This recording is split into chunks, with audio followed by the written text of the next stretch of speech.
Next city on my list is Solitude. Before dealing with Meridia's ball, I go around the city and look for a manic fellow.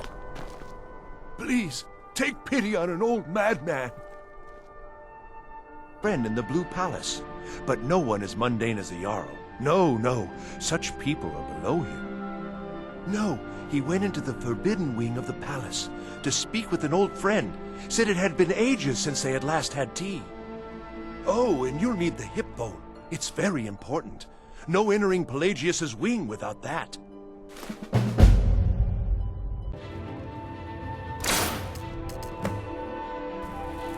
Of course, it would be madness to explain Sheogorath's quest, or would it be rude to not share tea time with Pelagius?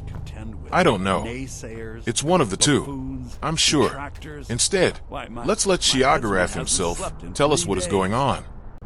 You are far too hard on yourself, my dear, sweet, homicidally insane Pelagius. What would the people do without you? Dance? Sing? Smile? Grow old?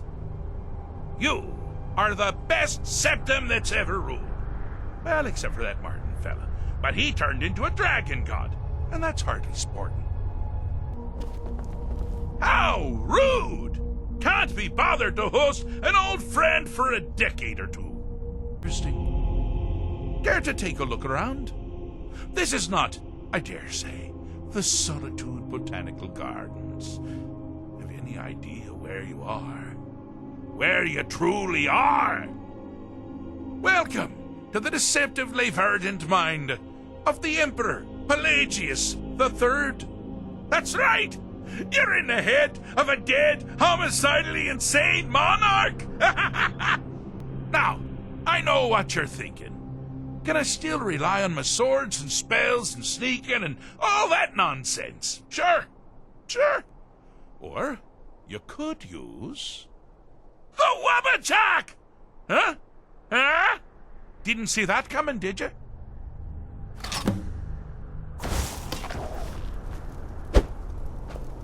Her son well.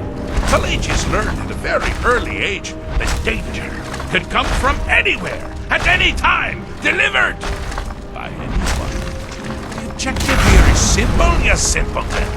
Use your Wabbajack to defeat the enemy, and they do the same. Oh, I thought you'd never figure it out.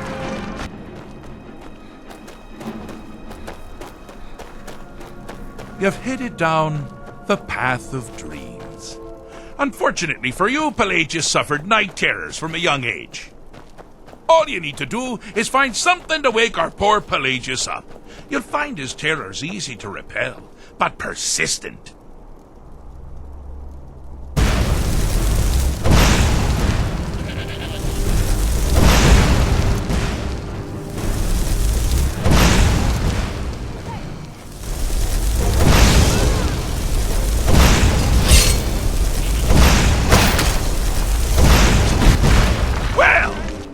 That's something to crow about.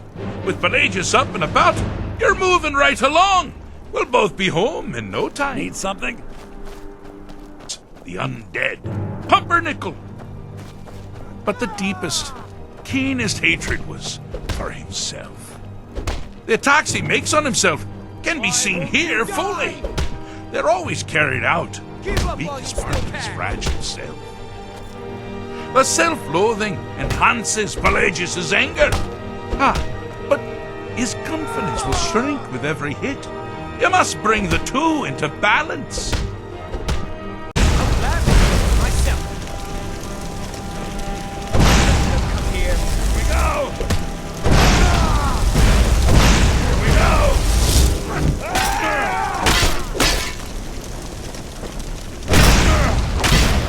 Wonderfully done. Pelagius is finally ready to love himself and continue hating everyone. Need something? Pelagius Septim III, once the mad emperor of Tamriel, now so boringly sane.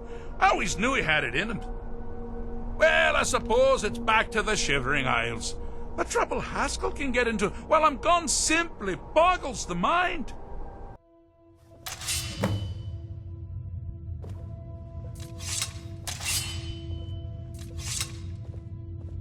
Well, that was positively insane. We all know the Wabbajack, a unique staff that deals a random effect to whoever it hits, ranging from turning people into sweet rolls to instant death. I tried giving it to Inigo, but he doesn't seem to be able to use it. Oh well, at least it's cool. Next up, I walk toward Dragonbridge and go to the Shrine of Meridia. This is the quest which I fear the most, so that's why I brought Inigo along. Look at my temple lying in ruins.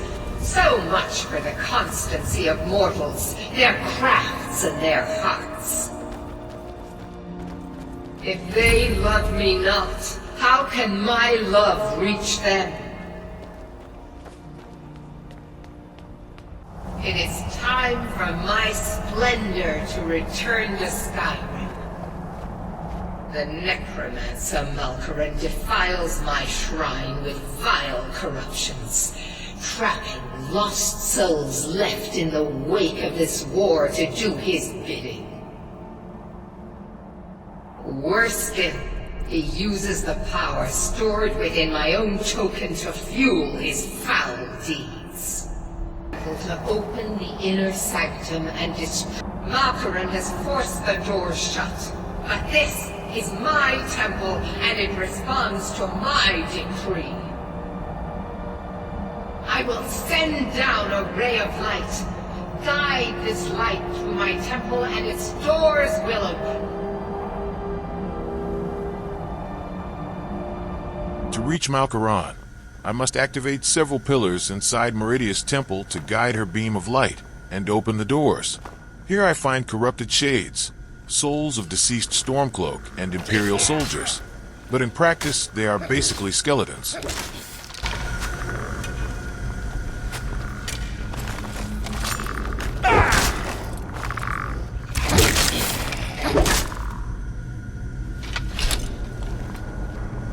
Of course, the scary part are not the corrupted shades, but Malkaran himself, as he tends to spam ice storms, which is the worst spell to be fired at. Plus he has a squad of shades protecting him. Let us end Malkaran and get out of here. This place is oppressive. And so, with a vial of paralyzing poison and a dream, I charge Malkaran and hope for the best. It actually went better than expected. I still died though.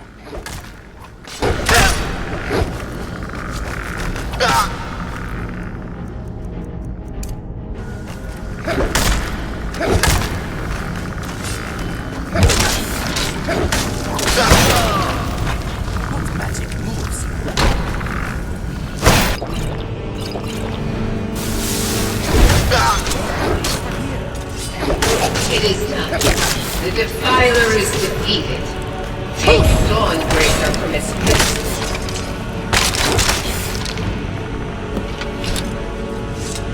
Killing Malkaran on the second attempt is my new record. Regardless, for killing Malkaran, Meridia rewards me with Dawnbreaker, a unique sword that has a chance to cast Repel Undead after killing an undead enemy. Normally these are just Dro'bar skeletons, but it should also work against vampires. Next city to visit is Falkhearth. By talking to the blacksmith, I can find my next quest. What I was looking for. Yeah, Skyrim is now host to giant flying lizards and two-legged catmen. And you're surprised by me? Yeah, I just talked, and I'm continuing to do so. You see, my name is Barbas, and I have a problem I think you can help sort out. This is Barbas, Clavicus Vile's dog, who is the Daedra Prince of Bargains. He needs me to go talk to Clavicus at his shrine located in Hamar's Shame.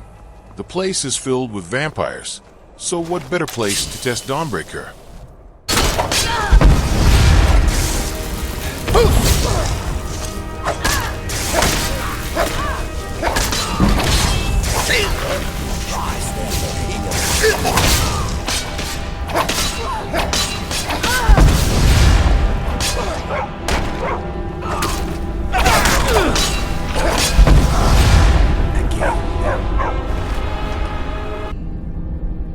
If you bring it to me, I'll grant you my boon. No strings attached, no messy surprises. At least not for you. you. As I recall, it's resting in Rime Rock Burrow. Barbers can lead you right to it. Little Mutt might even earn his place back at my side. Barbas and Clavicus are angry at each other. So in order for Clavicus to forgive Barbas, I must go recover the rueful axe from a wizard named Sebastian Lord. He's not supposed to be a difficult fight. Emphasis in supposed to. No matter. Next round I make sure to not get hit by his chain lighting spell and kill him easily enough.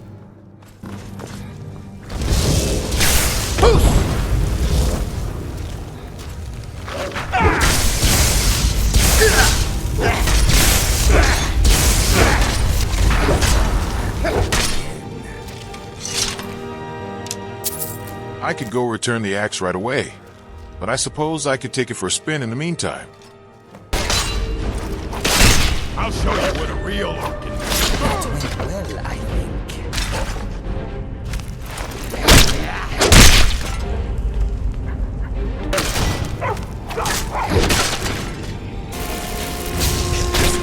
In your coffin.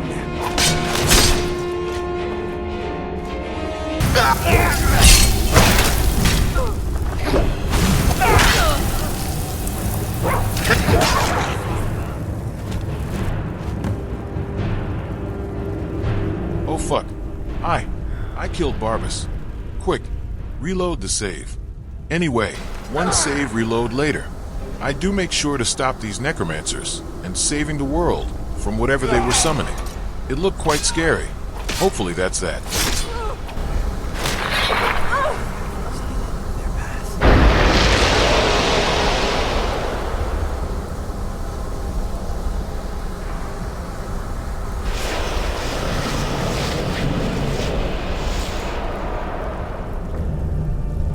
Tearing everything apart and not do something.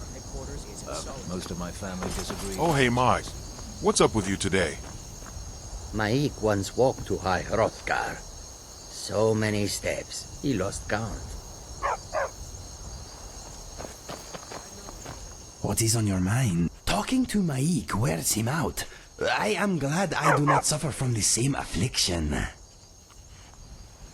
If you need anything else, just ask. You've returned. Good. What did you find at Wolf Skull Cave? Potema herself? Please tell me you stopped them. You've done a larger service to the realm than you could possibly know. A resurrected Potema. I shudder at the thought. I don't know who that is, but hey, some extra gold is always good. Of ambition like that really ought to be punished. Perhaps by turning you into a worm, or maybe a few decades of... Oh, fine. Have my boon and be done with it. Got more interesting deals to make anyway.